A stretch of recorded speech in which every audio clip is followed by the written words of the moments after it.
Boker Tov. Today's daf is daf Ayin Dalin and קידושין, as we learned for Achenu Kol Beis Yisrael and Asuna Batzora B'Shivya. And we will start. We'll actually repeat the last few lines we learned yesterday. 3 lines from the bottom of Ayin Gimel Lamed Beis. Neman Bal Mekach Lomer. We're talking about people who are believed. For example, we said that a Chaya midwife is believed to say that this kid was the Bechor. 2 boys were born, and the first birth for the mother. 2 boys were born, which is the Bechor. She's believed as long as she didn't leave the room or she didn't turn around. Different opinions. Then other cases where they believe. Neman, 3 lines from the bottom. Neman Bal Mekach. The seller is trying. 2 people are trying to buy this item. Last one in the store, and they're both saying that they bought it. The Baal Mekach is believed to say, I sold it to this guy, lo macharte. I sold it to this one, not this. If he still has it. But if he already gave it to one of them, then he's not involved anymore. He's not believed to say, maybe I gave it to the other one. If he doesn't have it anymore, then it's not his problem. If he still has it, then he's mechuyev to give it to the one we promised to, because otherwise he's over. He gets what's called a mishapar. He gets a curse because he agreed to a deal and he didn't give it to him, even though a kinyan is not made till the guy picks it up, etc. But once you agree to a deal, like a handshake, or bracha v'atzlacha, whatever you say, that's it. You're not supposed to go back on your word. Oh, but as long as he still has it, so he's responsible. So he's believed to say who gave it to, who he sold it to. Says the Gemara, "V'nechse at the top buying dollar and manala." The next says, "Why don't just see who he took money from? What's the issue over here? We assume he only took money from one of them. So what's the problem? Who gave him the money? So he took money from both of them. One gave it to him willingly, he accepted the money, and one forced the money on him. Below Yadia, and here Rashi says, we don't know. We don't know. We don't know. So he knows who gave him the money legitimately, who he wasn't forced. And he says, I took the money from this guy legitimately. The other guy, I'm going to return his money. So he's believed. Similarly, Neman Dayan Lomer, again, these are cases where one person is believed. Even when it comes to money cases, there are cases where the rabbi said, you believe the guy, because what else are you going to do? Have a fight about it, split it? What are you going to do? They each want to pay for it. They each, you're not hurting anybody physically over here. Comes to a Bechor also. She's the one, the lady was there. She knew what it was. It's not even a question of Yisur. It's a question of who gets the double share, who's the Bechor, etc. You believe him in these cases because that's the only person who would know, like the case of the midwife. And we'll see more about this now. Neman, but Yisurin, but not necessarily for money. No, for money you need Shtayim Eidim to prove something. If 2 guys say, let's say 2 guys say that you borrowed money from him, and then you have to pay him. If only one guy says you borrowed money from him and you're denying it, then they can force you to make a shvua. One person can make a shvua, but one person can be mechayiv money. But there are cases over here. The rabbi said the midwife is believed; she's the one who's there. The seller is believed because it's still in his hands and he's responsible. Neman Dailum says, let's say a case was adjudicated in court, and one person was found innocent, one person was found guilty, or one person had to pay, the other person had to receive money. So the judge is believed to say, this is the one I found innocent, this is the one I found guilty. But he's believed. Now, the midwife, when is that? They're still there. The case is still open. If they're not there anymore, they left. He's not believed because he's not responsible to remember. 2 guys came in. People come into the rabbi all day. They listen to the case. He judged it, and he said, "Okay, off with you. You're on your way now." Now, an hour later, you expect him to remember what he said. He doesn't remember necessarily what he said. Why don't you just see who's got the verdict? There's a lady there typing it up in the computer, and they print out the verdict and they give everybody their copy. Why don't you just look at what's written on the verdict? The decree was written up. The one who got the schus, the one who says, okay, you won, and he's got that's written. It's not here. So I don't understand what's the problem with it. Why do you say he's believed to say, as long as they're still around, they haven't left the court, he's believed to say this is the one who's innocent. Why don't you just rejudge the case, either with him or with another judge? If you're not sure, there's a fight going on. Usually one guy's innocent, one guy's guilty. Okay, they walk out that way. But here they're both saying that they're innocent, or they're both saying they're entitled to the money. Whatever the case, if it was a money matter, why don't you just rejudge the case? But shoot at the dining, because we're speaking about a case that it wasn't necessarily a clear-cut issue. It was Shudadan, is what we called it was the judge's discretion. In other words, it wasn't clear who would really be, for example, both people come in saying, Yankel gave me this gift. He gave me this gift. And so how are you going to judge? How are you going to, Yankel's not here.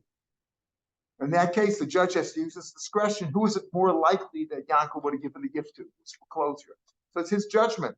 A judgment case where it depends on his discretion could be reversed by a different judge, or he can be reversed by himself later on, because it's not a clear-cut case of what the I always repeat what Rav Usher said, that very few cases are decided with two Eidim. There's usually no two Eidim are found, right? Each guy says his piece, and the question is, who do you believe? So the judge is believed to say, this is the guy that I awarded the money to, or the gift, whatever, as long as they're still around. Once they've left, he can forget about it. And the verdict, they didn't have computers with copies and stuff like that. That was it. Once it was written and it was torn up, he tore it up and walked out. You don't know. And to rejudge the case wouldn't be fair, because it might go the other way now, because it was a discretion case. It wasn't a clear-cut case. Rav Nachman. Rav Nachman says as follows. We're about 10 lines down on the page. Shlosh. You have a judgment against you. Are you allowed to look at the court? No. Because they're disputing what the judgment was. It's not like he says, I lost and I'm going to an appeal. If it's a shaila halacha, then they might take it to a higher court, for the Beis Din of 71, because they don't know. They can't decide the case. But once there's a psak, there's a psak. You don't say that if a court of 23 sentenced the guy to death, he can appeal it to the Beis Din of Yerushalayim. There's no such, you don't have those kind of appeals. Once they judge, and that's it. A court of 3 decided that you owe money to him. You're going to appeal it to a higher court. It doesn't work that way. Amar Nachman, it's a shaila in halacha, they could take it. The rabbis themselves could take it to a higher court. But if it's a shaila of the verdict, here the question, what was the verdict? Each guy said, I won the case. There was a misunderstanding, or one guy was cheating, or whatever. But he said, I won the case. The verdict is written up, it's already been ripped up. They can't tell. The judge is there, and they're still in court. The judge is believed to say, I remember I awarded him the judgment, not the other guy. Once they've left, he could forget about it. He's not going to remember everything. They didn't have records like we have today. Amar Nachman, Shloshim Ne'emon al Bechor. 3 people who believe to say this is the son who's the Bechor, he gets the double share. Who are they? Chaya, the midwife, Abiv, the father, of Imo. Chaya l'alter, as we said yesterday. So after Chaya, the midwife is only believed immediately at birth, because she was right there, if she didn't turn around or leave the room. Right? Imo kol shiva. During the first 7 days before the bris, the mother is the one who is with the child all the time. She's believed to say she knows, she can recognize who's the older one, who's the younger one. And then aviv la'olam, after the bris, then it's the father who's believed. Right? During the 7 days, the mother is believed, because the father doesn't really know the kid till the bris. Once the bris has taken place, then he is the one. So there are 3 different times. The mother doesn't even know the child when she first gave birth. The midwife does. Afterwards, for the next 7 days until the bris, the mother is believed, and afterwards the father is believed. Kedetanya Yakir, ki esbeno habachor Yakir, right? At the beginning of Kitetse, right? If he has a chasuva, b'chasnua, right? Kias beno ben hasua Yakir lasaslo pishnayim. Yakirenu lachem. He's the one who recognizes him and determines who he is to other people. He's the one who says, this is the Bechor. He's believed in Bechor. And Rabbi Yehuda says, just like he's believed to say, this is my son's Bechor. He's believed to say that his son is, let's say, the son of a divorce. Let's say he's a Kohen. And he could say, my son is not a valid Kohen because I was married to a Grusha. We don't know if his wife was Grusha or not. That's what Rabbi Yehuda says. And he's not believed the Ben Grusha. So the pasuk says that the father is believed Yakir. The father knows, in the case of a Bechor, he's believed. He knows who the Bechor is, and we believe him to say this is the Bechor, not the other one, but not in terms of Ben Grusha, Ben Chalutza. Okay, now the next piece. Now remember, the shtuki is the one who the mother knows the mother, and when he calls Papa, she says, "Be quiet, boy."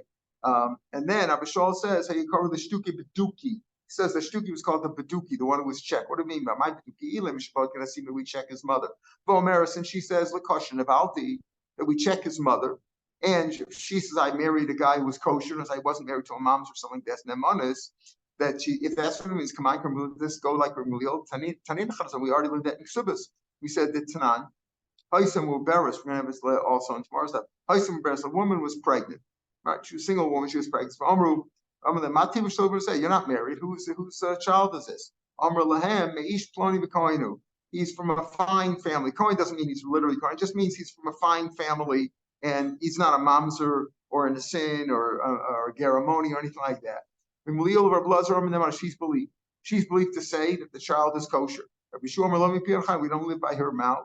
And since she's not married, apparently, we have to assume that maybe there's some chashash about that. We don't believe that she's married. So, and Rabbi Shmuel said over there that the law is like Rabbi Gamliel.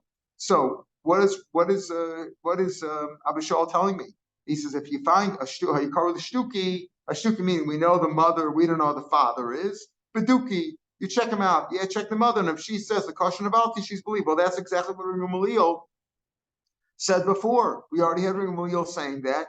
Mr. Berezer says Rabbi Gamliel or Belezer say that she's believed. So what's Abishal teaching me here? So the Gemara says Rabbi Abishal and we pass like Rabbi Gamliel. So the Gemara says, no, I'll tell you what it's necessary for. Rabbi Gamliel is talking about that the mother is okay. In other words, if she says that I slept with a person who was kosher, then she's kosher to marry Cohen. You don't assume that she lived with somebody. Once a woman sleeps with somebody that she's forbidden to marry, she can't marry a Cohen. That's if you're talking about the mother, not the child. Abishal over here is telling me, Peduki, that you check the mother in terms of the child. That's the chiddush. That's fine if you hold. Over there in Ksubas, this says one Rav Gamliel and Rav Lezer who say that she's kosher, but not necessarily the child. The child we don't know. We don't know who the father is. As far as the mother's concerned, we believe her. She says, it wasn't from a mamzer or a goy or an eved or somebody I'm not supposed to marry, and she could still marry a Kohen now. Remember, a Kohen can marry a non-virgin. He just can't marry a grusha. He can't marry somebody that is puzzled, that has been, because she's a zona. And what makes a zona? Somebody who slept with somebody she's not allowed to marry, like a Geramoni or a Mamzer or something of that sort. So over there we say, yes, the mother's okay, but the child's not. Abishal comes along to teach me, no, the child's also okay. That's what Abishal says over here. Shtuki, he calls it Beduki because he checked. The mother says that the kid's okay, the kid's okay. If you say over there that according to Rabbi Lezer and Rabbi Gamliel who say that you ask the mother, and if the mother says I was nibbled to a kosher, I slept with a kosher person, not only is the mother kosher, but so is the daughter. So what's Abishal teaching me? Says Abishal is teaching me something more than Gamliel. If you tell me the case of Gamliel and Rabbi Lezer who say you check out the mother, and if she says I slept with a kosher guy, you believe her, and you believe that the child also. There we're speaking about a woman, number one, who is single. She's single. And most of the people in the city are kosher people, like in a shul in the neighborhood. Most of the people are kosher. They're not mamzerim. They're not nesinim. They're not slaves. They're not ammonim, whatever. Most of the people, okay. So there, you believe her. You believe the child. But for example, let's say she's married. She's married. Most people are puzzled to her. She's married. Only her husband is married. Is mutter to her, right? I know the Rav Chairman is like she's single. But let's say, over here, the Rav Psuna, it's like go on Arusa. Let's say most people are she's engaged, and most people she's what are you doing pregnant? If she's married, nobody's going to ask her why are you pregnant. Does anybody go over to a married woman who's pregnant and say, how did this happen? They don't say that, right? They assume, she's married, right? But if she's only betrothed, right? She's not married yet, and she's walking down to the chuppah with a big belly. People say, how did this happen, right? So most people are puzzled. She says, of course, it was from the fiance. Things got a little bit out of hand a little early, but most people are usher to her. So in the case where most people are usher to her, or for example, or most of the people in the city are anyway not kosher for some place like that, maybe you wouldn't believe her. Maybe you wouldn't believe her. The rope Amalo, maybe we don't believe it. Sricha, therefore, Abishol tells us, you know what? If she says, if we don't know who the child is, this child is a shtuki, that we don't know who the father is, and she says that he was kosher and it was a permitted union, like even if it was her fiance, which is not proper, but it's permitted. It's not a mom's or anything like that. That's what Mishol's teaching. That we believe a woman to say that the father of this child is okay, and therefore the child is okay. So the halacha is like Abishol, right? That the father is okay, but we still don't really know who the father is. Now, why do I say that? Because as a preamble to the next mission, the first mission in the parak said what? That, Ezra brought up all these different classes. And of course, a Kohen, a Levi, Yisrael can intermarry it like we do today. Kohen, Levi, Yisrael, we're not mocked about that. You marry a Kohen, nobody cares. Oh, how can you marry this guy? He's a Kohen and you're Yisrael. That's okay. That's no problem with that. However, what about Gerim, Evadim who were free, Mamzerim, Nasim, Shtuki, Vasufe? So the Mishnah said they're all allowed to marry one another. All right? That means a Ger can marry a Mamzer. And a Shtuki and a Sufi. Shtuki and a Sufi are what? We don't know who the father is. In this case of Sufi, we don't know who the mother is. So he said they are also allowed to marry one another, right? I said they're all allowed to marry one another, but not a Yisrael. A regular Jew shouldn't marry a Sufi. That's what the Gemara said, right? Because that's what Amisha said there. So the Gemara yesterday said, yeah, Midaraisa really you could, because it's only a suffix, it's a specs faker, like it's almost like a specs faker, because what's the problem? If you believe the mother that the man was kosher, and the question simply is maybe he's the same, maybe two kids from the same, maybe you're marrying your sister. These things are very unlikely. And therefore, basically, you could marry them. You could marry them. It says the Gemara, but the rabbis forbade it. That's why we say in our Mishnah that a Kohen Levi Israel can intermarry. Gerim, Chararim, Mamzerim, Nasim, Shtuki, they could all intermarry, right? But not a Shtuki and a Sufi marrying in Israel. That's a malos asabiyus we said yesterday. Now the Gemara Mishnah is going to say something which apparently is the same, but we're going to see it's not. The Mishnah is not clear. Look at the Mishnah. Kol asurin level, we're on ayin dalad al. Kol asurin level bakal. We're talking about that. Whoever cannot marry the Kal Hashem, like Mamzer cannot marry Kal Hashem, mutar levels ebezet, are allowed to marry one another. Allowed to marry one another. Now, does this sound similar to what we saw in our Mishnah?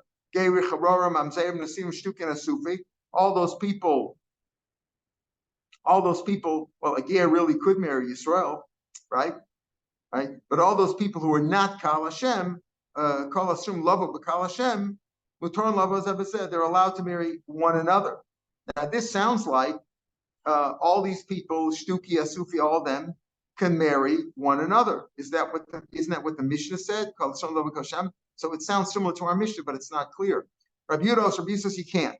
Rabbi Yehuda went, we can understand, Rabbi Yehuda is one who said that a Ger cannot marry a Mamzeres. Why? Because Kal Gerim Ikri Kal, right? Kal Gerim Ikri Kal, and a Mamzer slay of Kal Hashem. So we saw Rabbi Yehuda's opinion yesterday. What is he adding on over here? We'll see. The Gemara is going to deal with this because not good. Rabbi Lezer, now it's important to see Rabbi Lezer because the Rebbe is really good psak. Possibly like Rabbi Lezer. Lezer Omer, Vadon Mutter. A Vadai Mamzer with a Vadai Mamzer can marry one another. Vadon Besfeik, if Besfeik and Vadon, or some take out it's really the same thing. Vadon Besfeik, Besfeik Vadon, meaning a suffix is like a Shtuki or a Sufi. We don't know for sure what he is. We don't know. We believe the mother, but we're really not 100% sure. Not a Vadai Mamzer, right? Besfeik and Besfeik and us, or even a Shtuki to a Shtuki couldn't marry. Because it's a suffix. Elohein Sphinx, what are the Sphinx? Shtuki, a Sufi, a Kuti, even a Kuti, because a Kuti also was not sure what their background was. They were people that the Goyim brought in from Kut, from that place, and wasn't sure if they were accepted. We don't know if they're Mamzerim or not. So Shtuki and a Sufi are all Sphinx, and he says even Shtuki and a Sufi cannot marry one another, because we don't really know. Maybe one's a Mamzer, one's not. And that's really the Psak Halacha. Not like we said that, basically, Minatorah, you could say that the Shtuki could even marry a Yisrael. But the rabbis were mahmach. So Yisrael or Kohen Korlev, Yisrael should not marry a Shtuki.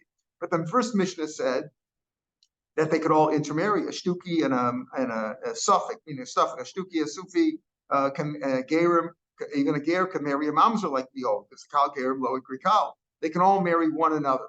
That's what we saw in the Mishnah. Here, what's the beginning of the Mishnah? The end of it, Rabbi Lezer is pretty clear. Only a mamzer can marry mamzer, or in a sin. The sin is also bade puzzle. So in a sin and a mamzer can marry one another, but even sveikas can't marry one another. Who could they marry? They can marry a ger, because a ger could even marry a mamzeres. Kal ger kal. We hold like not like Rabbi Yehuda, we go like Rabbi Yossi, that ger can marry a mamzer. But now let's understand the Mishnah. The Mishnah said, "Kol asur, my kol asur levakol." Listen to this carefully. You have to get this language to understand the Gemara and Amid Beis. Whoever cannot marry Kal Hashem, whoever cannot marry into the regular congregation of Jews, they can marry. They could marry one another. They could marry even a mamzer. Michael said, if we take about these people who love, they're not allowed to call Kal Hashem, as we paskin that they can't marry Yisrael, even if it's Rabbanan, even though Tamarov, you could say that they're kosher, but they say they're not allowed to. The Reisha said that. Was the first Mishnah we just quoted, the first Mishnah in the parak, that a shtuki, mamzer, and shtuki could all marry one another. So what is he teaching me? If you're saying all the people who are not allowed to vote Kal Hashem can marry one another, can even marry a mamzer. Right? We already said that in the first Mishnah. Basur Rav Yehuda, Rav Yehuda. What do you mean Rav Yehuda asers? He's talking about Vadai the Suffolk. He says no, Vadai cannot marry a mamzer, cannot marry a shtuki. Hamidiktani Sefer is Rav Lezer, Vadam Mutter, Vadam Misfakim Aser. Since he says it's Asher Machal, Rav Yehuda Lo Svirle. It's in our Mishnah we have three opinions: the Tanakama Rav Lezer and the Tanakama Rav Yehuda Rav Lezer. What was Rav Yehuda forbidding? If he's forbidding a mamzer to marry a shtuki, because maybe the shtuki is okay, we don't know. Well, that's what the Rav Lezer said. So how is Rav Yehuda arguing? So it's not clear what we mean over here. Right? The second was Rav Yehuda Oser Ager b'mamzeres. Maybe when Rav Yehuda says it's Aser, he's talking about a ger can't marry mamzeres, like we saw. He said 2 days ago. Meaning ger b'mamzeres, kind of we talk about in our Mishnah. Ger says we're not talking about a ger b'mamzeres. Our Mishnah said Kol Asun Lavo B'Kal Utam Zavazeh. Rav Yehuda says only Vadam. It doesn't talk about any ger b'mamzeres. It doesn't say ger b'mamzeres. Does he say a ger cannot marry? Does our Mishnah say that whoever cannot marry whoever cannot marry the cow, like mamzeres, is mutu lavo zebazeh? It doesn't say ger mamzeres. Kol asur lavo kaltani. It doesn't say ger mamzeres. That Rav Yehuda says a ger can't marry mamzeres. Mashma Tanakam said a ger could marry mamzeres. It's Mishnah says whoever's not allowed to vote the cow is mutu to marry one another. Amar Rav Yehuda says no, in a chanami. Rav Yehuda really did say the Alchikamer. Kol asur lavo b'kal kahuna. We're not talking about kal. The first Mishnah was talking about whoever can't marry kal Yisrael can marry. Here we're talking about whoever cannot marry a Kohen. Who can't marry a Kohen? A ger. My ninu, listen to this. Gyoris plus masal sham yamecha lokab shem yechoy. We paskin, like shem yechoy, that a gyoris under the age of 3 could marry even a Kohen. She's not his owner, because any bia below the age of 3 is not a bia. It grows back. But if she's over the age of 3, then she's his owner, and a Kohen can't marry her. Here he says, a gyoris even under the age of 3, but not like shem yechoy. Right, not meaning even any gyoris, even under the age of 3, and we hold like gyoris, not like Rav Shimon Yochai, but rather like the other opinion that even under the age of 3 cannot marry a Kohen. A gyoris plus himself. That's what I mean. Whoever's also levo to about kalkuna, meaning a Kohen can't marry a gyoris, even a baby gyoris is allowed to marry. Who's allowed to marry a mamzer? And we're talking about that. So when we say it's not like we said. If Rav Yehuda was talking about a ger mamzeres, the Mishnah didn't talk about a ger mamzeres. Remember, she said kol hasur and lavo b'kal mutom zavzeh. You know what we're talking about? If it's not like the first Mishnah, that's just a repetition. And what's Rav Yehuda answering? Here was what we're talking about: a ger who cannot marry a ger of any age, a gyoris, even a baby gyoris cannot marry a kohen. That's what we mean. Kol hasur and lavo b'kal kahuna is allowed to marry a mamzer, even though what? Even though a baby gyoris, a 2-year-old baby gyoris, cannot marry a kohen, could still marry a mamzer. That's what we mean. The Torah loves that can marry a mamzer. Says Gemara. So why talk about not according to talk about Bashal Shem Yechad and Afilu Reb Shimon? Why talk about if she's under the age of 3 and not like Reb Shimon? Talk about if she's the age of 3, she can't marry a kohen, she's allowed to marry a mamzer. Sim came, you'd see the difference. If that's the case, you from its side, you can break it. You can refute this point. Why? Because you're saying time about Bashal Shem Yechad. The reason why it works is why? Because she's 3 years old and a day. That's why we say she's also lavo bakal. She can't marry a kalkun. She can't marry a kohen, but she could marry God. Let's mashma pchus mi bashal shamim echad. The muteris lavo bakal. Mashma that if you're saying a korm shemichay, that means if she was 2 years old, she could marry kalkuna, right? She could marry kalkuna. Then asur lavo zebazet wouldn't be allowed to marry a mamzer. Just the opposite. She would still be allowed to marry a mamzer because she's not kal Hashem.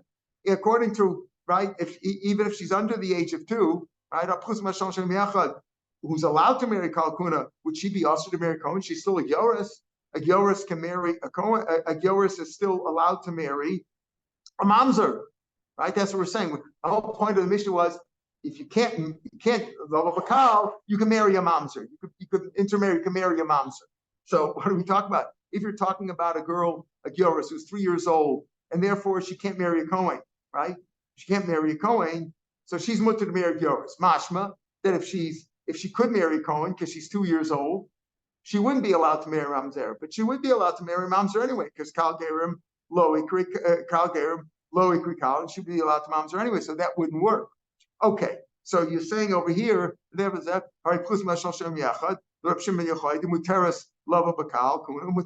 she could still marry mamzer, so therefore it wouldn't work. So at this point we're still saying that's what the Mishnah means. We're not going to, this is all half a minute because the Mishnah's not going to come out this at the end. But the Mishnah said whoever's also level bakal could marry a mamzer. Okay, who's also level bakal? We mean also level kahuna, which means a gyoris could marry a mamzer.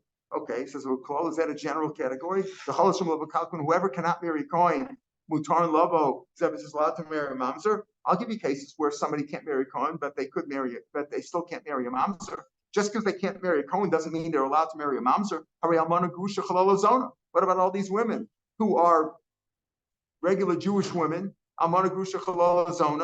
They are, so they can't marry Lev, they can't marry a kohen. Kohen can't marry Almana Grusha Chalala Zona, and they still can't marry a mamzer. Just because she's an Almana Grusha doesn't mean she can't marry a mamzer. So what do you mean? It's a general category. You're saying the Mishnah means whoever can't marry a kohen is allowed to marry a mamzer. Not true. Look at Almana Grusha Chalala Zona. The Su mutter, but and then you're saying if it's mutter to marry a kohen, then it would be also to marry a mamzer. What about a ger? Because a ger can marry a bas kohen, a mutter mamzer, and he's allowed to marry. They're going to a ger. We said the other day. Remember, he said he was mater, Rav was mater. A ger can marry bas kohen. He could also marry a mamzer. It must mean this. We're trying to look for what does a mission mean when it says if you're usher, you're bakal, you're mutter to marry a mamzer. Call kohen also Lisa as bito. Any person who a kohen cannot marry his daughter, holds that a ger marries a goris, the daughter is also considered like a goris, and a kohen can't marry her. Okay, any person, right? Any person like this ger, whose daughter cannot marry a kohen, mutar and love is allowed to marry a mamzer. Okay, that's what we want to say. Uklalu, is that a general candidate? Called kohen also Lisa's bito. Is that true that any kohen? Any case where a kohen cannot marry this guy's daughter, any person whose daughter cannot be married to a kohen is allowed to marry a mamzer. What about a halal shenasa bas Yisrael? The kohen also Lisa is bito, according to this opinion, as we'll see. According to the opinion of most, if a halal marries a Yisrael, the kohen can't marry his daughter because she's considered a halala. But he can't marry a mamzer. Just because he's a halal doesn't mean he can marry a mamzer. Here's a case, a halal who married a bas Yisrael. His daughter cannot marry a kohen, yet the halal cannot marry a mamzer. So you can't say that any kohen who can't marry a daughter, right? Can't marry a daughter. If a person's daughter cannot marry a kohen, like a ger shenaseh yoras, he's allowed to marry a mamzer, like a ger. Okay, you're right, that would work. But what about the reverse? It's mashma any kohen who if you're allowed to marry the kohen, a kohen should also Lisa be told mashma that a kohen if a person whose daughter cannot marry the kohen and you're saying you can't marry a kohen would be mutter to marry a mamzer? Not the case. A halal whose daughter cannot marry a kohen, yet the halal can't marry a kohen. He can't marry a mamzer. So the story, so this will go like Mishra ben Yehuda, who says that if a halal marries a bas Yisrael, remember he said that a bas Yisrael is a mikvah tara for a halal. That if a halal marries a bas Yisrael, the child is not a halal or halala, the child's okay. Okay, so that would work because the Kohen can't marry the daughter, right? The Kohen rather could marry the daughter, and therefore he can't marry mom. So the two things go together. If he can't marry this person, you could marry a mamzer. Okay, so but if you could marry this person, then you couldn't marry a mamzer. Fine. Okay, but I'll have another problem though. That so was talking about where halal marries a bas Yisrael, that the child is not a halal. But what about if halal marries a halala? And in that case, the Kohen also Lisa Bito. Here's a guy, a halal, whose daughter cannot marry a Kohen. Why? Because he married a halala. The halal himself married a halala. Daughter can't marry a Kohen, and yet the halal can't marry a mamzer. So it doesn't work that any person who can't marry the Kohen, like, or in this case, the Kohen can't marry his daughter, that person would be allowed to marry a mamzer. Not so. The su hamutar also, it's mashma that if the Kohen would be allowed to marry, would be also to marry a mamzer. What about a ger who marries a bas Yisrael? A ger who marries a bas Yisrael, a Kohen can marry his daughter. A Kohen can't marry a Gioris, but if a ger is married to a bas Yisrael, the daughter could marry Kohen, and still the ger could marry a mamzer. So a ger whose daughter could marry a Kohen, he could still marry a mamzer. How can you say that if the daughter could marry a Kohen, if the daughter of this person can marry Kohen, that person cannot intermarry with a mamzer? Not the case. The daughter of this person can marry a Kohen if this ger is married to Israel, and yet the ger could marry a mamzer, as we learned before. All these things don't work. We're trying to explain what does the mission mean when it says if you can't marry Kal Hashem, you can't marry the Kal, they're allowed to intermarry. If you're talking about the cases of the first Mishnah, we learned that. How's that different than the first Mishnah? That's what the first Mishnah said. And what is Rav Yehuda answering over here? So he says, first Gemara says, you know what? We're talking about a different thing entirely. We're not talking about a Kohen. We're not talking about love of Kal Hashem. We're talking about what makes a mamzer. The Tanakama says, what makes a mamzer? Not like Rabbi Kiva. Rabbi Kiva holds even any lav makes a mamzer. If you're over in a lav, except for a Kohen marrying a grusha, because that says halal mosa, but any other case, if you marry somebody you're not supposed to marry, the kid's a mamzer, right? Let's say a machzir gushasa mishinisis. Your wife, you divorced your wife. You're not a Kohen. You divorced your wife. She married somebody else. The other guy died or divorced her, and you took her back. It's also a mamzer. It's a lav. That's what we keep a sheet. The sheet, the way we hold is any iser, kares, or misa. Iser kares would be you slept with your sister. It makes a mamzer. What's the case of misa? Committed adultery. You slept with somebody else's wife, right? That's chayv misa spesen. The Tanakama says afilu mamzer me'achosa nami avi mamzer. It's all mamzerim. That's what he means to say kol asur and love of a cow, meaning anybody, any kind of a mamzer, even a mamzer from iser kares, like sleeping with your sister, makes a mamzer. Not chayv misa b'zei bezin for that, or adultery, either one.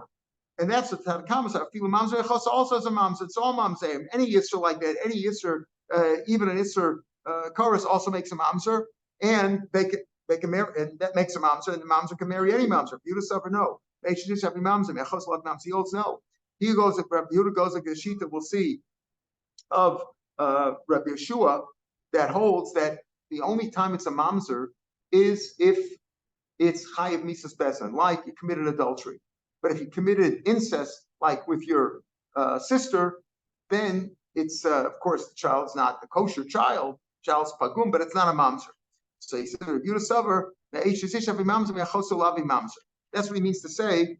Rabbi Yehuda Oser, Rabbi Yehuda only answers what? This is very limiting, and it's not clear from his words at all. Rabbi Yehuda says, no, it's only if it's only answers if it's only if it's a chayiv misas bezdin, like committing adultery. Okay, so the Gemara said, right, take a look at Rashi in the widest lines. We're not talking about a ger at all. Anybody any incest at all, they can all marry one another. Meaning, a mamzer who was the product of a man sleeping with his sister, he's a mamzer, and he can marry the son of an adulterous relationship where the man committed adultery with somebody else's wife. They're both mamzerim, they can marry one another. That's what he's saying. That's what Tanakama says. Comes along, Rabbi Yehuda says, no. an adulterous relationship from a brother and a sister that produced a person, that guy's not a mamzer. He's not a kosher mamzer. He's not a real mamzer. And he can't, he's pugum. He's pugum. He's like the child of any illicit relationship that doesn't make a mamzer. Like doesn't make a mamzer. He's not a good yichus. Not a good yichus. Like machzor just mishnah. Pardon? According to this opinion, not the way we hold. We hold that is a mamzer. But Rabbi Yehuda holds like a bishua that only comes from an adulterous relationship where you married, where you slept with somebody else's wife. So he would say, Rabbi Yehuda says that the child of an incest could not marry the child of an adulterer. That's Rabbi Yehuda's opinion. So the Gemara says that. So that's what we're talking about over here. We're not talking about a ger at all. Says the Gemara, this doesn't make sense. And again, back to the Gemara, a mamzer me'achosa mamzer me'eshis ishbah. Tanakama says mamzer me'achosa also is a mamzer. Yehuda savar me'eshis ish havi mamzer me'achosa lav mamzer. So those two can't intermarry. So the Gemara says, what's the chiddush in that? What do they teach? Ma'ikam Ashmon Tanim. We already learned this. Ezo mamzer, famous Gemara in Yavamas. Ezo mamzer kol shu b'lo yava. The Rabbi Kiva says any time the Torah says don't sleep with this woman, that makes a mamzer, even if it's only a lav. No chorus, no mises bezin. Shimon Tamani Omer Kol Shechem of chorus, Shemayim, even Chayiv chorus. That's how we hold. Anything you're Chayiv chorus or worse, Chayiv mises bezin. Nice. Halacha Gitvav. That's the halacha. Rabbi Shua Omer Kol Shechem mises bezin. Oh, so Rabbi Yehuda's going to Rabbi Shua. So what's the chiddush in that? Just say Rabbi Shua Omer Kol Shechem mises, and Rabbi Yehuda goes like Rabbi Shua. Big deal, right? Ella Omer Rava. You know what we're talking about in our Mishnah? Gera money Moavi Kibnav. Let's understand. Remember, we learned Ammon and Moab are never allowed to enter the Jewish people, even if he's Megayer and he keeps Tariq mitzvahs and he learns Torah all day and he wears tefillin all day and he's the best Jew and he's a good guy, but he's still a Geramoni. He's a Jewish person. He's a convert, but he cannot marry in the Kal Hashem. Geramoni v'ikbinai v'chakam. Kolasum love b'kal. Anybody who's also to come into the Kal Hashem, you Geramoni Moavi. We're not talking about a mamzer. We're talking about a who cannot enter the Jewish people. Ger Amoni Umoavi. Mutar Lavos Ebezed. They're allowed to intermarry with everybody else, meaning they can marry a mamzer. Kol Asur Lavo B'Kal Hashem. Ma'iniu Ger Amoni Moavu. Mutar Lavo Bezed. They're allowed to marry even mamzerim. Hey, mamzerim can marry them. Now, again, a person who's Jewish, right, is a shtuki or sugi, couldn't marry them because they are Kal Hashem, presumably. Yachi, my Rabbi Yehuda. So what is Rabbi Yehuda Aser? Rabbi Yehuda Aser is the Tanakama said that these people are Aser, right? Rabbi Yehuda says they're allowed to marry, and Rabbi Yehuda says you can't marry them. Why can't they marry them? Even though we had before. Remember Machlokas Rabbi Yossi and Rabbi Yehuda, we passed like Rabbi Yossi, that a ger can marry a mamzeres, right? A ger can marry a mamzer, or a yoris can marry a mamzer. That's Rabbi Yossi. Rabbi Yehuda says no, a ger cannot marry a mamzer. So he says, you know what? Even though he said the ger cannot marry him, that's why, because he holds that kal ger b'kri kal, and therefore a mamzer can't marry yoris. Hani merely ger de roy love of a kal. That's only a ger who's allowed to marry Kal Hashem. He can marry Kal Hashem. He could also. There, Rabbi Yehuda says, therefore he can't marry a mamzer because he's roy love of a kal, and therefore you shouldn't marry a mamzer who's not roy love of a kal. A regular ger can marry anybody, right? He can marry a khan as he can marry a mamzer, right? But because since he can marry, but he could marry anybody. But a ger amoni b'avi cannot. Ain't really look how they can marry Shem. Lo. So here he says, even though a regular ger cannot marry mamzeres, but a ger amoni b'avi could marry mamzeres. So Rabbi Yehuda Oser, that's also the words are strange in the Mishnah because Rabbi Yehuda says Oser. What do you mean Oser? Even Rabbi Yehuda Oser is a ger marrying a mamzeres, but a ger amoni b'avi could marry mamzeres since it's also lokal. They could marry a mamzer, and that's what we come out. Now, the important thing to remember though is that besides it, we'll start from the Tanur Rabbanan tomorrow, Mitzvah Shem. But the important thing to remember here is that we paskin like Rabbi Lezer in our Mishnah. We've been discussing the Tanakama and Rabbi Yehuda in Mishnah. What does it mean, Kasser and love of Bakal? What do you mean? We're talking about a Geramoni Moavi. We're not talking about all these other moms there. We're not talking about them. Geramoni Moavi, they're allowed to marry one another and they can marry a mamzer. Rabbi Yehuda Oser. Rabbi Lezer says only a Vadi mamzer can marry a mamzer. A person who's a Suffolk mamzer, we're not sure if he's a mamzer or not. That includes Shtuk and Sufi. Cannot marry a mamzer, cannot even marry one another because we don't know. Maybe one's a mamzer, one's not. That's how we paskin. So who could a Shtuki or Sufi marry? A ger. they can marry a ger, because a ger can, even if it is a mamzer, a ger has the advantage, he can marry a baskon, he can marry a mamzer. That's how we come out la halacha.